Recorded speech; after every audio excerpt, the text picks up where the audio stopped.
Hello and welcome along to another episode of this Snooker 19 career, the other O'Sullivan with me, Daniel. It's episode 21 and today we're back in the Gibraltar Open again. We weren't planning on showing that much content from this tournament, but it's become an absolute cracker. So many brilliant games with fluent high scoring breaks, and now we're playing world number 16 David Gilbert, and again we've got ourselves in a bit of a tussle. It's a really good evenly matched game, two players on the up who are towards the top of the rankings, and we're both trying to push for a top 10 place, which hopefully we'll both get to before long. You can see the prize money for this one's up to £6,000 if we can get our place in a semi-final, and that is going to help us towards our goal of reaching the top of the snooker world rankings. But firstly, a massive thank you to everyone who continues to follow the series. I really do appreciate it. I'm recording this episode on the hottest day of the year, one day before it's going to be released, and because of the background noise I can't have any fans on or even have the window open, so spare a little thought for me, and please do put a thumbs up on the video, even if it's just for that dedication. But enough sob stories, it's not too bad really. Let's go and have a look at how we've been getting on. Our high break hasn't changed, nothing else has gone differently in the tournament, but we did manage to get through against Mark Williams last time, a really comfortable 3-0 win. Mark Williams was the worst in any of the occasions we've played him, and as a result we got past pretty easily. We're just a couple of tournaments away now from reaching the World Championships, just the China Open I think we'll be playing in between, possibly the Coral Tour Championship. I'm not quite sure if we'll make that one or not. If we go and have a look at our ranking though, we are in 33rd place in the world, but with the gap in prize money to the next man in the rankings, I think it's going to be a while before we move up there. Obviously we could win this tournament to change that, otherwise we'll have to wait for our World Championship run. But let's go and get into this game against David Gilbert. You're about to find out what the score is at the moment. Let's have a look to see how we're getting on. We lead 2-1 in a best of 5 frame match. Gilbert won the first frame, he nicked it at the end. He got a break of around 60 to start with. We came back with about 40 ourselves, but then we gave it away just before the colours and David Gilbert took advantage. We then tried to play a safety shot at the end, but it didn't work too well and we were unable to get back from the snooker's required stage, meaning that David Gilbert won the first frame. But we've bounced back twice with two really good breaks, and now with the break off, David Gilbert's had a shocker there and it's fallen nicely for us on the table. Hopefully we'll be able to build a big break from here. We've set up our first shot, and again I'll apologise in advance if I start talking very quickly in this one. Again, not meaning to go for the sob story, but I am absolutely roasting today. Why I've chosen to leave the recording till this date, I have absolutely no idea. I'll blame work commitments, but in honesty that's not the case, and I'm certainly regretting that decision now. So let's try and find a shot off the blue to get on for one of these reds. There aren't actually that many free at the table, so we might have to try and screw back a bit here, see if we can find an angle for another one, even if it's one of those to the bottom corner pocket. We've slightly overhit the shot, so we're going to need to get lucky. I don't know if we're going to have a good angle here, and I think this could be the end of break.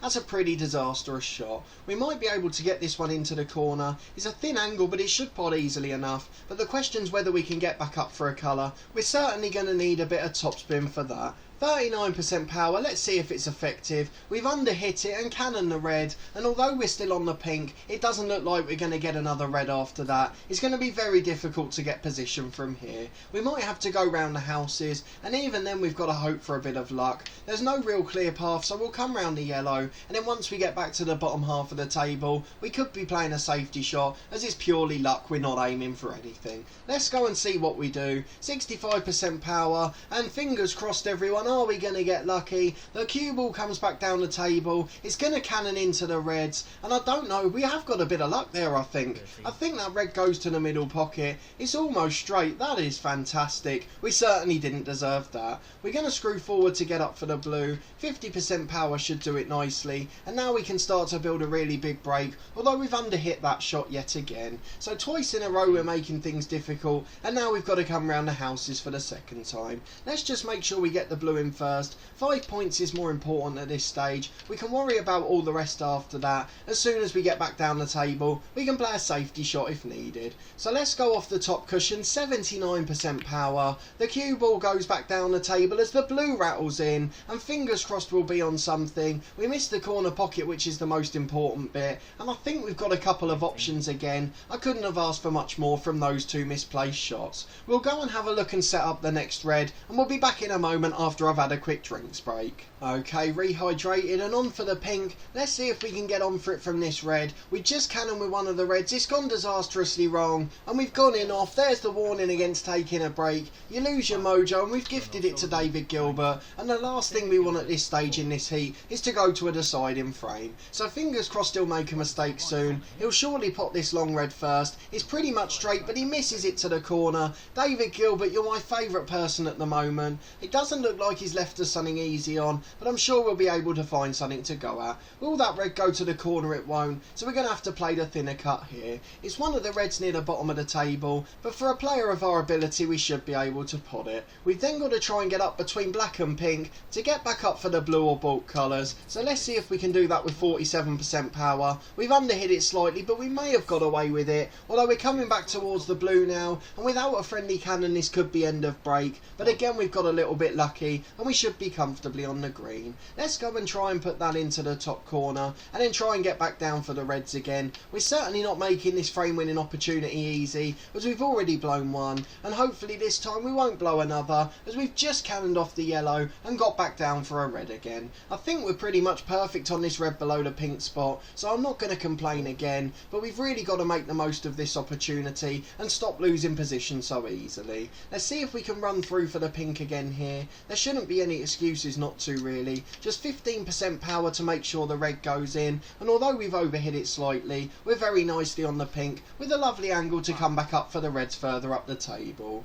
Okay, we've got the pink onto the corner and we should be able to hold for this red just to the right of the black spot. I think we've been able to do it. The pink will now go back on its own spot as it has been freed up, so it does mean we've got a nice angle on this red, and we did even have a chance at the two to the middle, but unfortunately they're both covering each other. The black's covered as well by the other red, so this is going to be a tricky shot too, but we're just going to play it with plenty of power and hope we don't snooker ourselves on all the colours. 38% power. I don't think we found that gap for the pink, but we should be able to hit the brown still. I'm not sure if we've covered it with that red there. We've just about got away with it. It's been a frame of fortunate moments, all in favour of us to be honest. Gilbert rattled the jaws with his long red and we've got luck every step of the way. We're going to need it again with this positional shot. The brown goes into the corner, a really decent pot, and we've just cannoned with the red to avoid going in off, and now we've got an angle on a couple of the others. I'm not sure if any of them are a potting angle, but at least we're not snookered. I think we've still got this red to the bottom corner, you know. We can just about get to the potting angle, and look how tight that is. So much luck in this frame, but we're not going to complain. Now let's make sure we get on the pink. I'm not sure how we're best going to do that. It seems to be a little bit of a tough one for us. 36% power. David Gilbert can't believe his luck in the chair, and although we've cannoned the pink, again it's fallen nicely in front of the middle pocket. So we're going to go and put that one in, and then we're going to have to work a bit harder for the reds now, as they're all pretty bunched together, and it doesn't leave many easy positional shots. I think we should be okay with the first one, as we've got a couple that go to the corner, so in theory we can overhit them slightly and we should still be able to get away with it. So 31% power, we've really underhit it, but we've got a decent angle on the red to the bottom corner. It's going to be hard to get position after this, as we're inevitably going to cannon into the other red, but we're just going to hit it as hard as possible and hope we get a little bit of luck.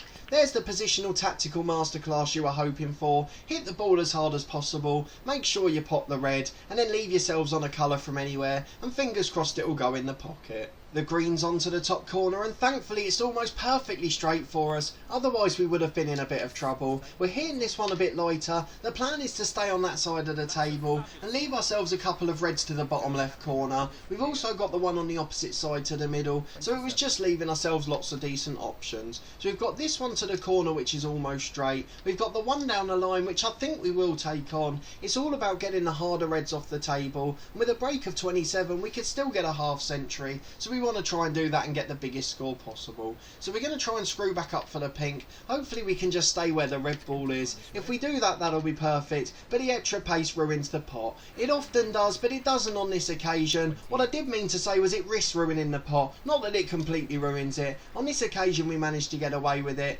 and thankfully our break's still going. So where are we going to go from this one? I don't really know at the moment. Every single shot I'm saying it's going somewhere completely different. We've not got our positioning on point at at all today, but hopefully we'll be able to get at least half a chance on a red and continue to build a pretty nice break. We've just about stayed on the red to the bottom corner. In fact, we can go for either one really. This one's a slightly easier angle, but the pocket for the other one's closer, and it's probably the more awkward red to get out of the way, as it would then leave the first one to the middle pocket. So we're going to try and pop that one. We're just going to hit it lightly, 26%. There's no need to risk it with big heavy shots at this stage. We've nudged the other red nicely, and we should be able to pot the blue. We've got a lead of 50 points now, so it is just about adding points on the board. And in fact, we're going to go up for green because it's a much safer pot, and at this stage we don't need to take any risky bets. So let's go for 36% power. We've managed to get it 35, and again we've got a nice cannon on the brown to leave a straight red to the middle pocket. We'll put that one in nicely. Should be a really easy pot in truth, and we should be able to hold for the pink as well, the shot that would definitely wrap up the frame.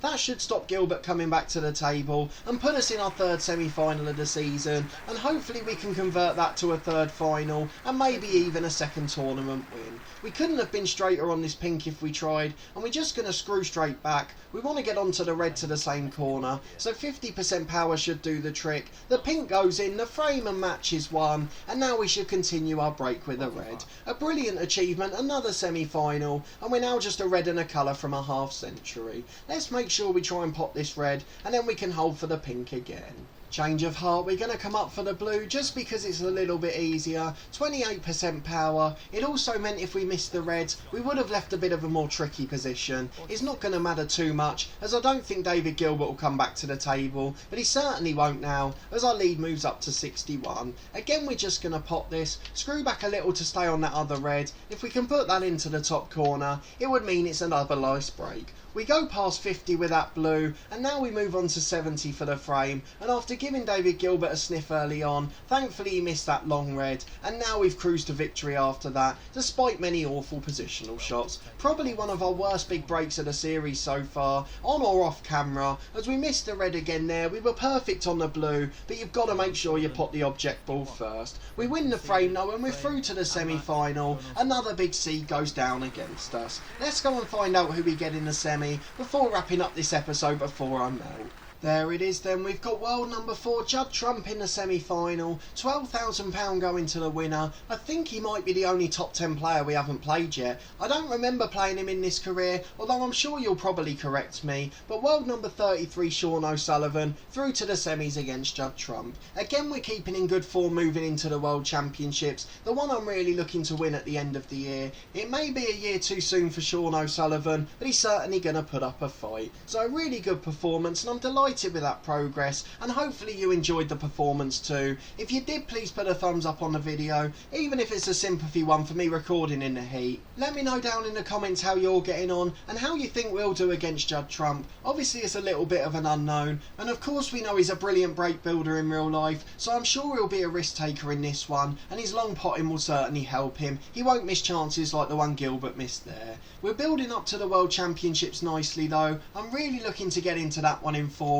but if we can add another couple of finals or trophies to the cabinet, I certainly wouldn't be complaining. Subscribe to the channel for weekly content from this Snooker 19 career every Friday at 4:30. There's also 3 episodes a week from my Cricket 19 career. That's every Tuesday, Thursday and Saturday at midday. A massive thank you to everyone that supported that series and the Ashes Test playthrough we did beforehand. I really am blown away with the support with it, so a massive thanks for watching and giving it a try. There's also daily content from my 2 long-term FM19 stories. They'll go through to the release of FM20. We've got loads of exciting ideas going round for that one, so you'll see plenty of content from that on the channel too. But a massive thanks for watching this one and your continued support with the series as always. I really do appreciate it, and I hope to see you next time for another big episode, as hopefully we'll be in another ranking final.